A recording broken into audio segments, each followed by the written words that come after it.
board meeting Wednesday. Beyond the boardroom.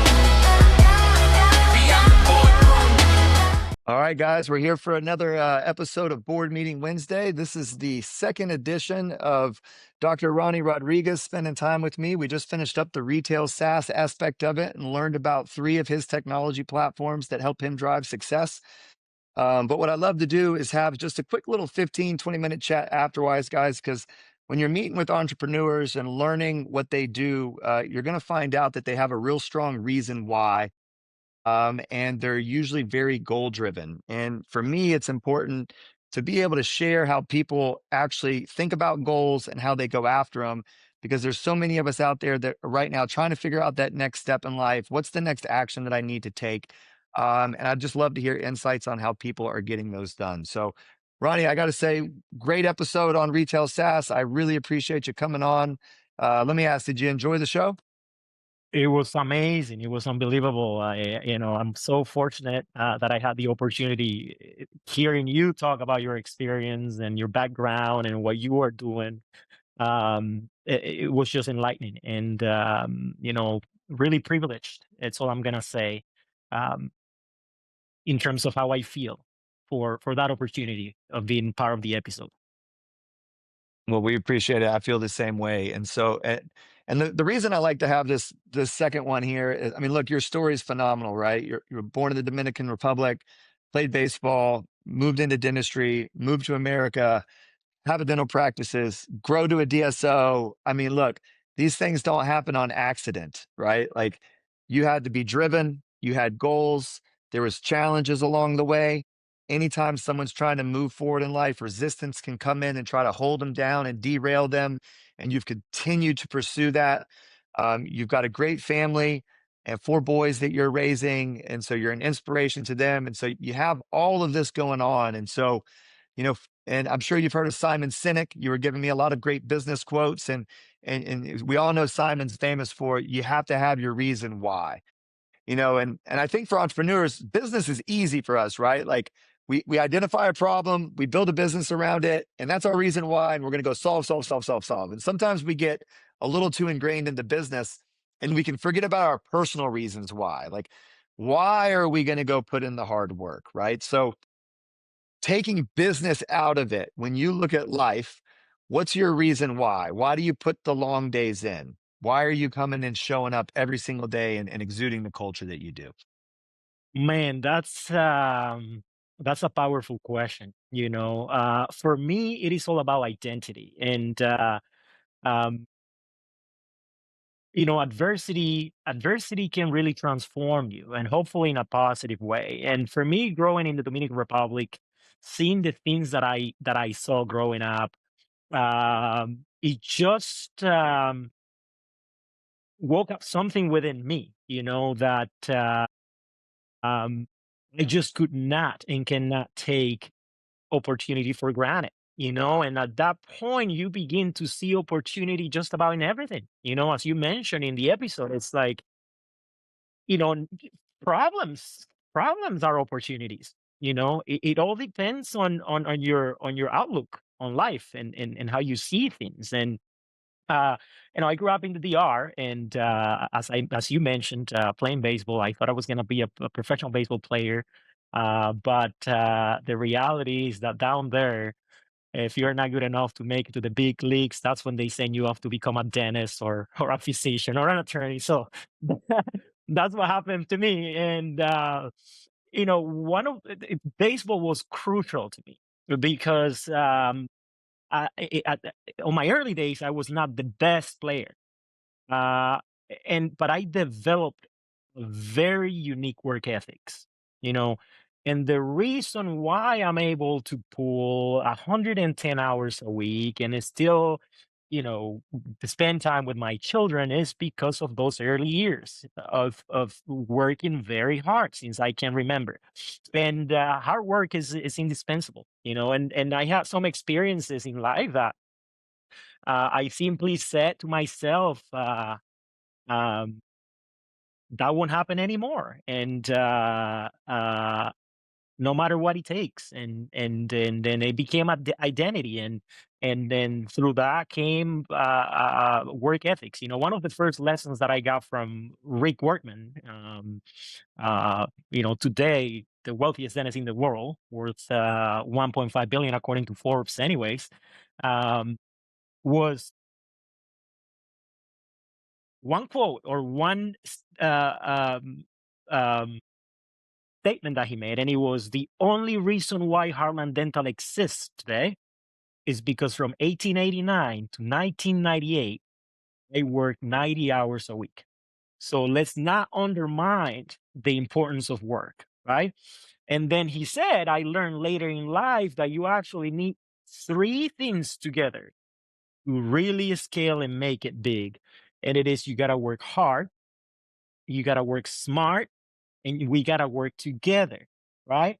But the foundation is hard work. There's just not replacement to that, period. In fact, it bothers me when I hear people say you got to work smart, not hard, because it just implies that there's something out there that they know that I don't know, or that somehow can, you know, um, streamline success or make success magic, and it speaks highly of that person's humility or arrogance. It's in my opinion. So, I learned more about the business of dentistry in a weekend with him than I did in 12 years of education.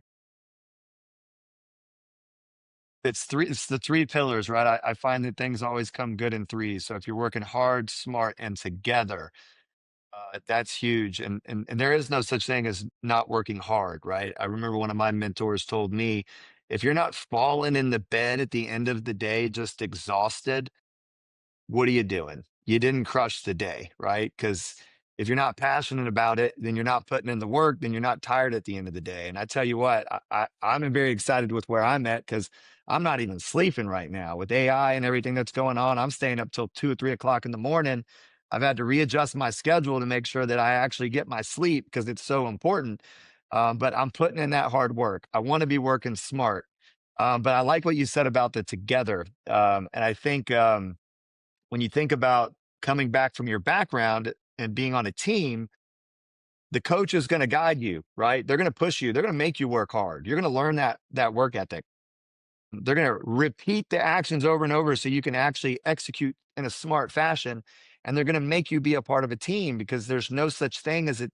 There's no I in team, right? You can't go win the game on your own. And so learning those core principles at such a young age, um, there's no question that that is exuded over into your business, right? And I've noticed that in my hiring skills. Anytime I hire somebody that came from playing high school ball or college ball, right, or some kind of sport, they're usually able to integrate much quicker into a business ecosystem, because they already have those core three pillars. So that's really cool to hear, to say that one of the most successful, or the most successful dentist in the world, is giving those three pillars.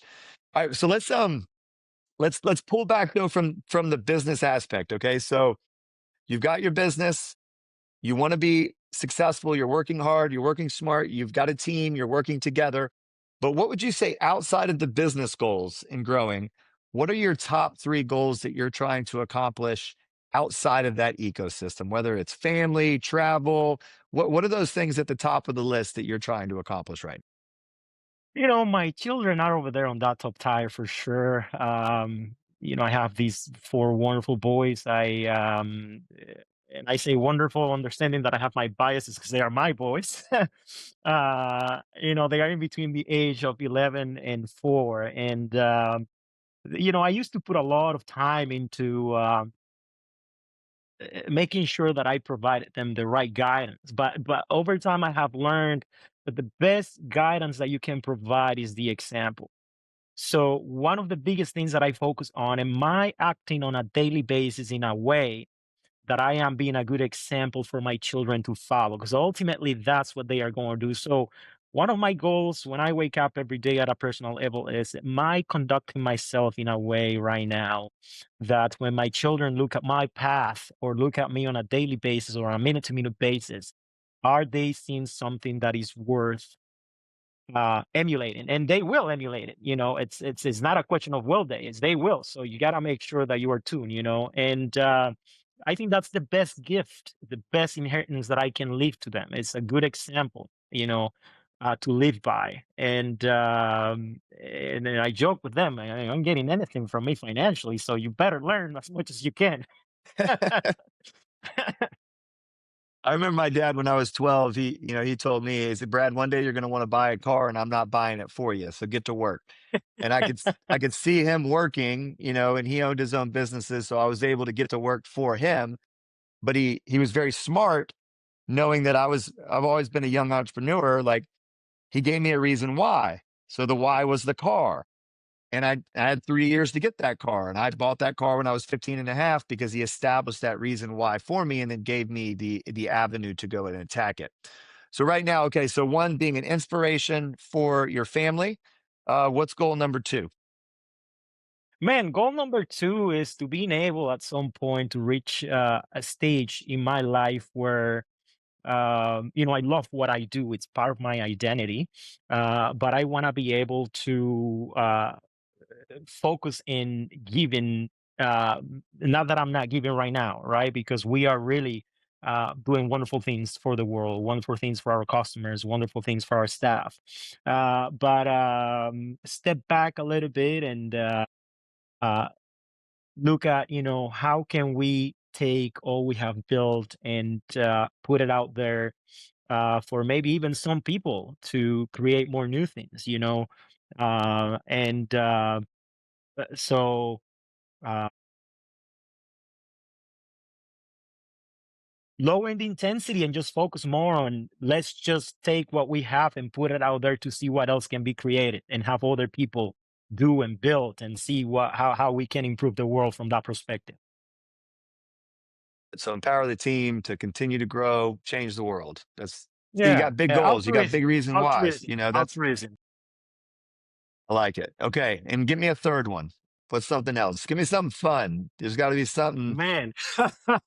Ah, ooh, something fun. It's funny because you just don't think about that kind of stuff when you are on the That's why, trenches that's all the why you're time. on, that's why you're on the show with me. Yeah, I got to make sure that you, I used to live up in the mountains here in the Rocky Mountains, and I would love to being able to spend time up there and in nature.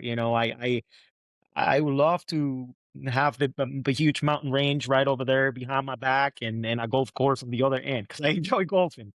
So more time to golf and spend time in nature. I don't get to do that um, as much as I would like to, and I would love to see that being a big part of my life whenever the time comes. how's your golf game now? You in the 80s, you in the 90s, you in the triple digits? Where you at? Yeah, I'm average. Let's put it that way. I like it. I Just like as good of a it. baseball player as I was. Had to go and become a dentist. So I do it for fun. So, okay, so this is kind of like the construct that I like to operate in, Ronnie. So, like, what we do is we establish these goals, right? So, you've got those three goals. And the way I break it down is because sometimes those things can feel overwhelming. Like, let's just keep golf as the topic, right? And you're like, I'd love to be playing more, but you're not finding the time for it because you're in the trenches and you're grinding, right? And so, if we have that macro goal, well, what's the next thing that we can do to move closer to it? And so it's always, what can I do over the next 12 weeks? So if I'm you and I'm not playing golf as often as I would like to, like, I would set a goal to play more golf in the next 12 weeks. So I might pick 4 times that I can go play and get them on the calendar and time block that so I can ensure to myself that I actually get it done. And then I start to break down my weekly actions that can make sure that that's going to happen. And then obviously the day comes that I'm going to go and execute. And so I recalibrate every 12 weeks, every week, and every day. And I have a lot of goals, understanding that I can't always get to all of them in a 12-week segment, but I'm going to be able to chip away and do little things and always keep moving forward because, in my opinion, goals are integrated into life. And if I get good at something over here, it can help me get good over here. And then actually, when I want to accomplish this goal, the fact that I accomplished these two goals makes this goal really easy, right? And they just compound on top of one another and make things a lot better. And there's a lot of great things about golf because I like to get outside. I like to be healthy. I like to get the sunlight, whether it's in the morning or in the evening, that healthy sunlight. All of those things are health goals for me, but I'm able to accomplish those goals because I'm playing golf, right? And so goals compound on one another. So when you're thinking about goals, how do you go about attacking them and making sure that they don't fall off of your radar? Are you using any technology to track your goals? Do you have the big whiteboard? Do you carry them around, in a notebook? Like, what is your goal construct that's helped you, well, not only, see the future, but how did you get to where you are today around your goal setting construct? For the big goal, which is, in my opinion, how I typically start, is I keep it here and here, heart and mind. That's where it is always at. It's heart and mind. And then it's when you start taking those small steps that you have to get very technical and you have to really write things down. But it all begins with the small steps. I always start with telling myself, you know where you're going and you think you know how you're going to get there, right? But the reality is that you need to be flexible. As you said, you start with saying, okay, let me break this goal down. I'm going to go 4 times within the next 12 weeks. You may be able to only golf two, you know? You may not even be able to make it to the golf course and will have to go to, Top Golf. But the reality is that you just got to be flexible enough to position yourself in a way that you are making progress, you know? And I will say that when it comes to uh, achieving your big goals, you got to be able to break them down almost on a minute to minute basis. You know, what am I doing right now that is going to help me achieve my next 24-hour goals? What am I going to be doing in the next 24 hours that is going to make me achieve my weekly goal? And then am I on track to my weekly goal so that I could be on track for my monthly goal and therefore my yearly goal? But the reality is that we all know plans never go as planned. So in that process, you just gotta be flexible, man. You just gotta be able to pivot, and setbacks are gonna show up. Life is gonna hit all of us on the face, which again brings me back to my kids. It's like, man, I gotta make sure that I teach my kids to deal with adversity, and I gotta show them, not teach them, show them. Be the example, because you need that. When you're walking this path, moving from the goal that you have right now to the goal you have tomorrow, you're gonna be knocked down. You're gonna have setbacks. You gotta be able to take a left turn, but you gotta keep moving. Because even if you don't know exactly where you're going, well, you're walking and you may step into a hill and be able to have a better view of the horizon, you know. So get better direction. It's all about direction. Like, I feel like we know each other, Ronnie. I talk about pivoting all the time, and you want to have a plan. Plan's not concrete, right? I want to move in this direction, but the universe is going to throw curveballs at me or other opportunities for me, and I'm allowed to change my plan. I could have it on the calendar and say, "Hey, look, I'm going to pivot it, move it over here, and I'm going to go take." I like the Top Golf analogy. I might not make it to the golf course, but I drove by Top Golf, so let me pull in there real quick and get some swings in. You can get the reps in, and it doesn't have to be the exact plan. Life never actually unfolds the way we envision it. And I think a lot of people have that problem. They have this vision of what they expect. And then when they get to the moment, it's not exactly the way they thought, and it can cause resistance. And then they get derailed, and then they don't pivot, and they lose that opportunity to keep pushing. And when you have a plan, you can understand. And when you get good at pivoting, right, you almost expect the resistance. Like if I set a big goal, I'm just waiting for the challenge. And so when it shows up, I'm like, hey, I was waiting for you. That's really cute. Yeah, you're not going to be able to derail me from my plan. I'm just going to move you over here to the side and I'm going to go do the things I need to do. And I'll worry about that problem later because I'm present in the moment and what I'm trying to do because I have a plan. And so I love it. You got to break it down, right? The macro to the micro to the super micro action. be present for those actions and crush the game. And the universe will keep giving you the challenges and the adversity to become the person that you want to become. I want to touch on a point that you made earlier on going from, well, let's think about it as me. Let's say that I wanted to become a dentist, right? I wanted to move into your field. I'm young. Maybe I'm thinking about going to school, or maybe I'm already in school, right? What are some of the goals that I should think about, whether while I'm going through that journey, that would make it easier for me to become the dentist or move into the industry that you're in today? Well, let's I'm gonna try to put in a practical perspective, and I'm gonna quote two people. I'm gonna quote Jeff Bezos when he says, anytime you're embarked in any journey, you gotta be rigid about the big goal. You gotta be rigid about that thing that I keep in my mind and my heart. But you gotta be flexible about everything else. What's the closest distance in between point B and point A is straight line. But the reality is that you cannot always walk that straight line. So you have to be flexible. So you want to go to dental school. First of all, you gotta be rigid about that end goal, but you gotta be persistent. You may not get in the first year you apply. You may not get in the second year you apply. You may not get in the third year you apply. And that's okay. That is okay. That's why I believe persistence is just as important as anything else, because uh, it's what ultimately determines whether you accomplish your big goal. So determination. You have decided that you're gonna go um, uh, for dental school. Work hard. You know that you're gonna have some setbacks. You're gonna have some challenges. You know that you have some tests and things that you have to um pass, and applications to go through, and interviews. So you just gotta be consistent. You just gotta put in the work. Don't rely on the smartness. Don't rely on I'm smart enough to make this happen. You gotta be persistent.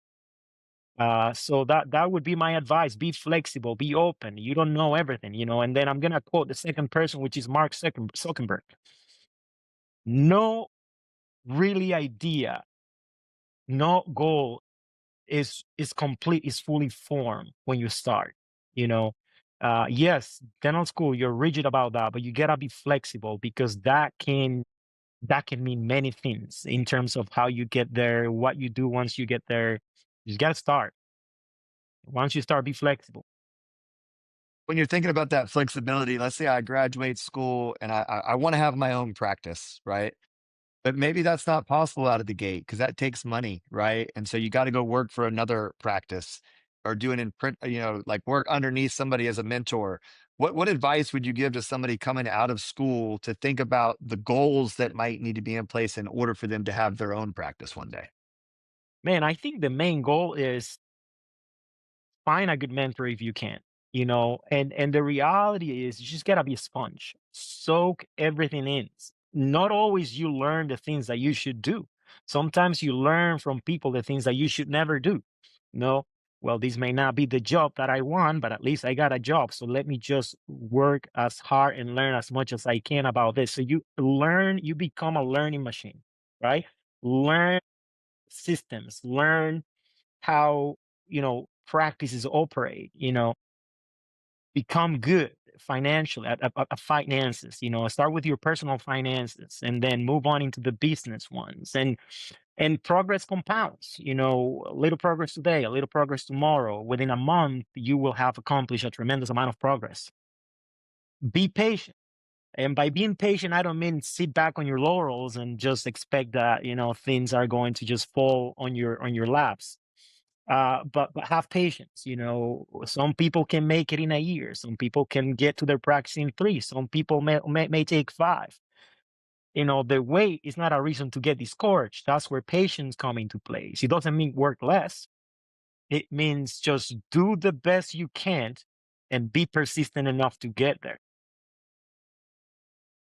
That can be better advice. I'm going to go back to something you said earlier. So work hard, work smart, work together, find those mentors so you can work together, be persistent, and just be patient.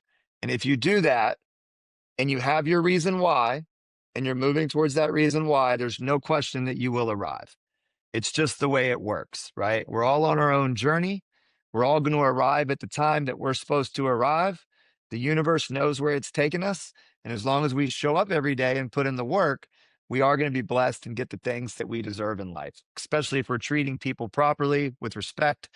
And we can move through life being humble.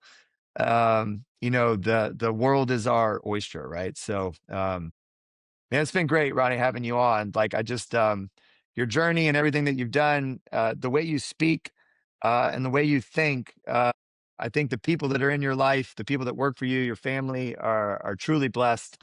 And I hope that people are grateful to be a part of your team and your organization, because it sounds like you really focus on that together part. Um, if I was going to be a dentist, I'd be honest with you, I'd reach out to you to be my mentor. So, um, keep crushing it. I really appreciate you taking the time. Any final thoughts or closings? Got any questions for me? But uh, I know I've really appreciated the time. So No, thank you for the opportunity. My last words are just be persistent, um, keep walking, uh, don't give up, uh, just do the work, and always think about the journey. There's no guarantees. Jack Ma says, today it sucks. Tomorrow it's gonna be worse. The day after tomorrow, it's gonna be good. But by the way, most people die tomorrow night. So, you know, be be persistent, think about that goal, be rigid about it, but be detached from it at the same time. Just enjoy the journey. It gets painful. It's probably painful. I actually feel like I'm failing 95% of the time, and only 5% of the time I get to, feel a little bit of joy. So that's a goal of mine. Is just enjoy the journey, enjoy the process. So that I want to leave everybody with it. I love it. Well, we'll sign off with enjoy the journey, guys. Um, Ronnie, I appreciate the time, and everybody out there that's listening. We really appreciate you taking the time. We hope that you got some good insight out of this. Do me a favor, get out there, write down some of your big goals, and start taking action. Work hard, smart, find some people you can do it with, and be patient. Have a great day, and we'll see you on next week's episode. Board meeting Wednesday. Beyond the boardroom.